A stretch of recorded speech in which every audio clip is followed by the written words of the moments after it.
Quelles sont les opportunités value françaises de ce mois de juin 2025? C'est ce qu'on va regarder ensemble dans cette vidéo. Pensez à vous abonner à la chaîne, activer la cloche si ce n'est pas déjà fait.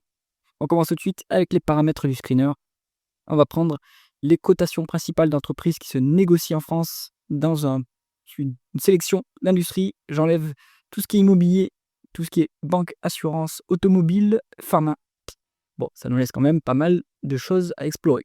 Market cap de 100 millions d'euros minimum pour avoir quand même un niveau de communication qui est suffisant et une liquidité suffisante sur les titres. 5 en VE sur EBITDA, donc ça c'est notre critère, on va dire, pas cher. Ensuite, rendement des capitaux investis à 7%, ça c'est notre critère plutôt un minimum de qualité. Et endettement à 3 fois l'EBITDA maximum, ça c'est notre critère bilan pas trop fragile. On y va. On a 8 entreprises qui correspondent à ces critères. Alors ça, ce sont les critères du screener. Évidemment, il y a bien d'autres entreprises.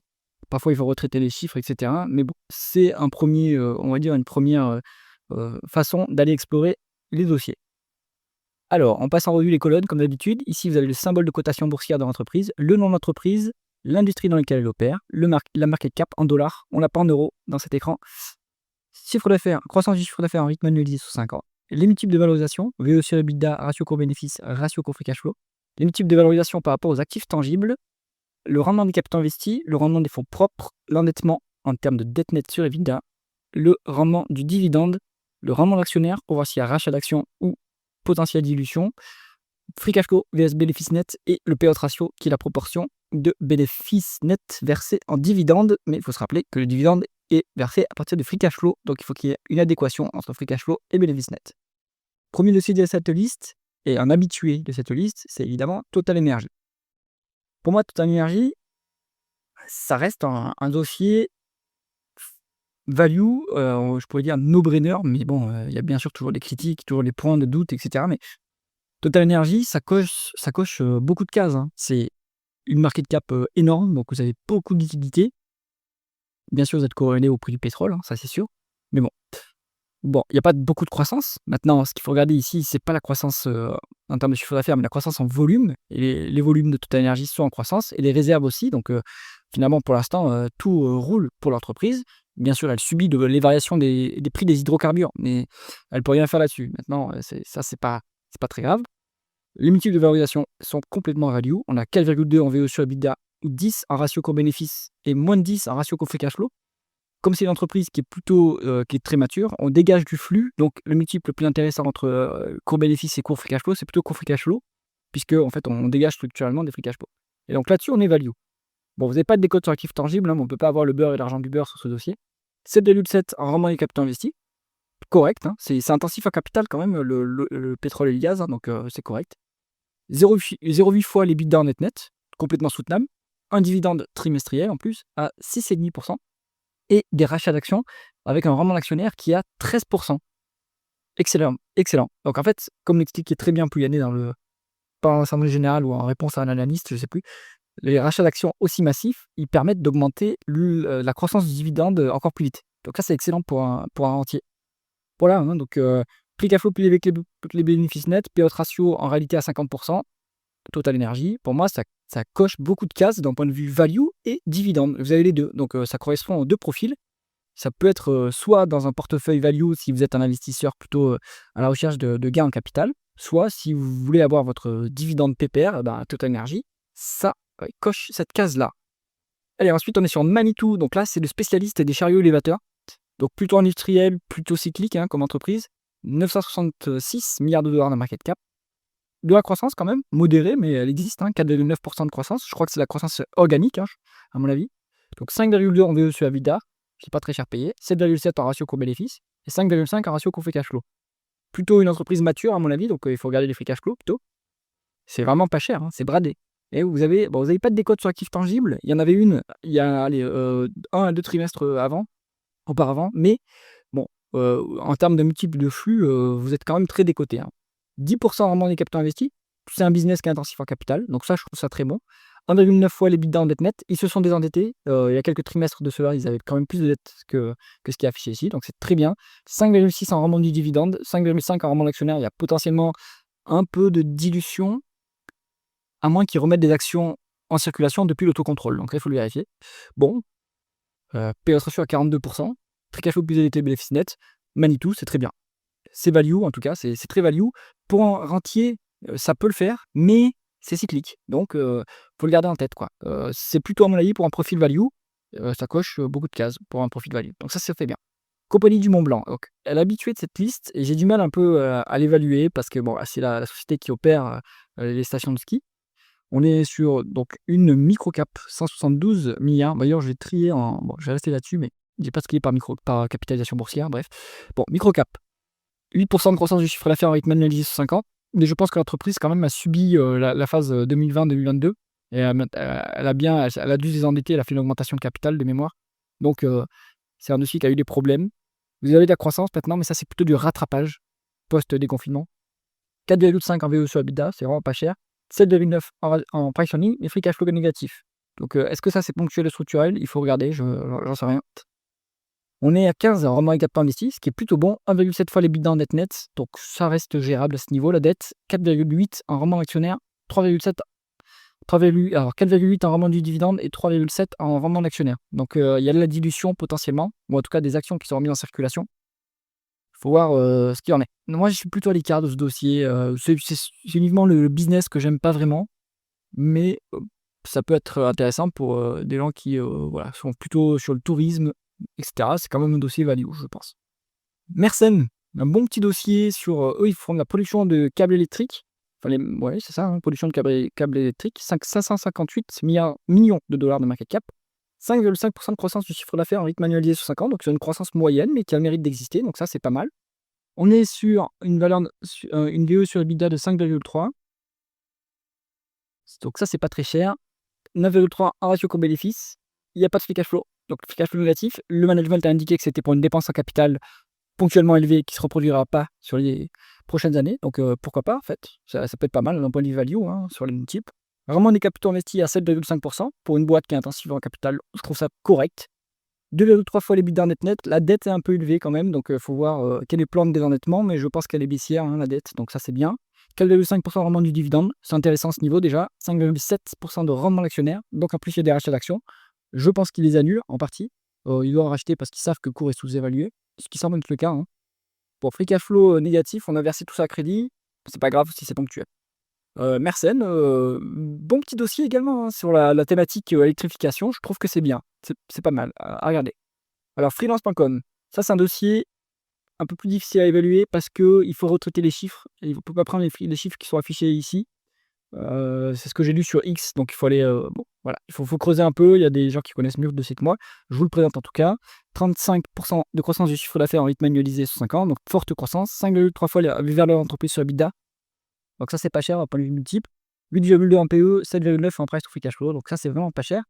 On est à 7,6 en rendement des capitaux investis. 0,7 fois les l'EBITDA en dette net. Donc pas trop de dette, c'est soutenable. 3,4% de rendement du dividende. Il y a un peu de dilution potentiellement. Donc, et un payout ratio à 25%. C'est soutenable à ce niveau le dividende. Donc freelance.com, peut-être à analyser de plus près. Attention, quand vous êtes sur des micro-caps comme Compagnie du Mont Blanc, freelance, vous êtes beaucoup plus dépendant des décisions du management et par exemple des conventions réglementées, etc. C'est pour ça que moi je m'aventure en fait pas vraiment sur ce terrain-là. Je préfère avoir quand même des idéalement je préfère des mid-cap d'ailleurs, où il y a déjà un peu des organes de gouvernance avec des conseils de surveillance ou des conseils d'administration, plutôt que des micro-caps où on est un peu à la merci des managers. Mais ça, c'est que mon opinion personnelle. Bien sûr, si vous allez sur des micro-caps, vous avez plus de potentiel de gain si votre analyse est correcte, mais vous avez également plus de risques. Donc ça, il faut le garder en tête. Groupe Guillain, société familiale qui est spécialisée dans l'emballage alimentaire. 630 millions de dollars de market cap, 5,8% de croissance du chiffre d'affaires en rythme annualisé sur 5 ans. Donc une croissance moyenne, ils font des acquisitions, mais c'est plutôt pas mal comme boîte en termes de croissance. Les multiples, alors en VE sur EBITDA, c'est value. En price earning, c'est presque value, on va dire. Et en price to cash flow, par contre, on n'est pas value. Je pense que c'est quand même une boîte qui est mature maintenant. Ils ont dû faire une dépense en capital assez élevée. Donc, ils doivent faire, ils ont, à mon avis, un plan d'expansion. Donc, ça, c'est très bien pour la croissance future. Donc, à mon avis, ponctuellement, on peut ignorer le niveau des free cash flow. Ou alors, il faut le normaliser sur 3-5 ans pour voir. Mais je pense qu'en termes de multiples, là, on est bien. On n'est pas très cher, ce groupe Guillain. 7,7 fois le rendement des capitaux investis, boîte intensive en capital, donc je trouve ça, alors c'est 7,7%, pardon. Je trouve ça bien comme rentabilité. À savoir qu'il y a un moment, il me semble qu'on pouvait l'avoir en dessous des actifs tangibles, si je ne me trompe pas, il y a peut-être un an. Donc voilà, vous avez plus cette marge de sécurité maintenant, c'est quand même peu cher, hein, c'est quand même peu cher. On est à 0,1 fois l'EBITDA net, donc on est quasiment pas endetté. 3,3% de rendement du dividende et de l'actionnaire, donc ça c'est très bien. Il y a déjà un niveau de dividende qui est intéressant. Free cash flow, 2 fois moins élevé que les bénéfices nets, donc le payout ratio est à 70%, attention, mais je pense que ça reviendra, les free cash flow, à un niveau équivalent au bénéfice net, donc je pense que quand même sur la durée, ça sera soutenable ce niveau de dividende. Groupe Dilance, c'est pareil, hein, c'est un bon petit dossier value, c'est allez, c'est presque une mid cap, moi je mettrais ça en mid cap, comme, ouais, allez, small cap c'est 500 millions, mid cap on va dire que ça va être allez, 700-800 millions. Bon, allez, c'est une small cap, mais qui a du potentiel hein, quand même, et qui est leader en fait sur sa niche, donc pas de problème de rentabilité. Intéressant à jouer à mon avis ce dossier.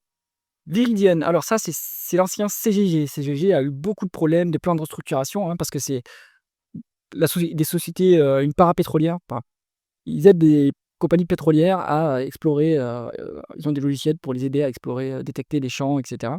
Donc ça dépend, ça, évidemment, de la dépense en capital des pétroliers et des gaziers. Donc il y a eu une période de disette, c'est à ce moment-là qu'ils se sont complètement restructurés. Maintenant, ils sont clean, hein, on regarde, bon, la dette quand même un peu lourde encore, hein, 2,4 fois l'EBITDA en dette nette. Je ne pensais pas qu'ils étaient à ce niveau de dette, donc ça c'est un peu lourd, dommage. Décroissance en rythme annualisé sur 5 ans, donc c'est cyclique hein, quand même, hein, et puis alors il y a peut-être une variation de périmètre aussi, hein. C'est comme c'est un dossier un peu spécial, il faut aller regarder comment ce qui a bougé au fil des années. Bon, si vous regardez en VO sur EBITDA, c'est 2,6, franchement c'est pas cher. En price to cash flow, c'est 1. Ah ouais, 1 quand même. C'est vraiment pas cher du tout, hein. Vous avez, donc potentiellement, vous achetez Viridienne, en 1 an, si on vous versait tous les free cash flow, vous avez un coût nul d'acquisition. Bon, ça c'est la théorie évidemment. Après il faut voir ce qu'ils versent, hein. Ils versent pas de dividendes, mais potentiellement ils auraient les moyens de verser du dividende. Vraiment les capitaux investis à 8,6%, ça c'est bien. Attention qu'ils ont vraiment des fonds propres qui est proche de 0. En fait, ils ont un bénéfice net qui est très bas, mais ça c'est à mon avis parce qu'ils ont une dépréciation. Ils ont un exceptionnel qui est non cash, vu la tête des free cash flow là. Ils ont une dépense non cash énorme, donc ils ont dû passer une énorme dépréciation. Mais bon, ça c'est pas très important. Ce qui compte, c'est qu'il y a du cash et donc et ce cash, il est valorisé une fois. Donc en tout cas, le flux de cash, pardon, est valorisé une fois. Maintenant, ils doivent se désendetter aussi, je pense. Donc ils gardent un peu du cash pour se désendetter. Donc Viridienne, en fait, pourquoi pas, hein. Ça mérite d'être analysé de plus près. Dites-moi en commentaire si vous avez une analyse de Viridienne. Moi, ces multiples m'intriguent un petit peu, hein, donc ça vaut peut-être le coup d'œil. Ensuite, on a Claranova. Donc dans le logiciel, alors je crois qu'ils font un logiciel qui est lié à l'édition de photos ou quelque chose comme ça sur internet. Bon, un SaaS hein, plutôt. 203 millions de dollars de market cap, 13,6% de croissance du chiffre d'affaires en rythme annualisé sur 5 ans. Donc ça c'est bien, hein, niveau de croissance de logiciel, c'est très très bien, de l'industrie du logiciel on va dire, dans la norme. 5 en VO sur EBITDA, c'est pas cher. 5,5 en ratio coût cash flow. Alors perte, ils ont publié une perte, mais ça c'est une perte on va dire comptable. Ils ont du cash, en tout cas ils ont dégagé des free cash flow, donc ils ont dû passer encore une dépréciation. 23 en rendement des capitaux investis, c'est très bien ça. Une fois l'EBITDA en net, pas trop lourd, il n'y a pas de dividende de versé. Bon, on s'en fout à ce niveau qu'il y ait un dividende de versé ou pas. Ce qui compte, c'est que c'est décoté quand même, Claranova. Donc, et après, cette boîte, j'ai l'impression que ça fait des années qu'elle est décotée. Je crois qu'avant, elle s'appelait AvenQuest Software, un truc comme ça. Et c'est pas une boîte qui a l'air de. Finalement, elle a l'air cyclique, hein, puisque le cours a l'air de vivoter. Il faudrait voir ce qui se passe sur ce dossier. Est-ce qu'il n'y a pas un peu aussi quelque chose qui se passe du côté du management? Donc là, je réitère mon avis, hein. C'est quand même une petite capitalisation. Vous êtes très dépendant des décisions du management. Donc peut-être qu'il y a quelque chose qui se joue à ce niveau-là, et c'est pour ça aussi que la boîte est décotée. Alors, qu'est-ce qu'on garde dans cette liste? Finalement, moi, mon top 3 là-dedans, ça serait sans aucun doute Total Energy, Mersen et Groupe Guillain. Je trouve que c'est des sociétés qualitatives et bien positionnées dans le secteur. J'espère que cette analyse vous a intéressé. Si c'est le cas, mettez un pouce vers le haut et pensez à vous abonner à la chaîne. À bientôt.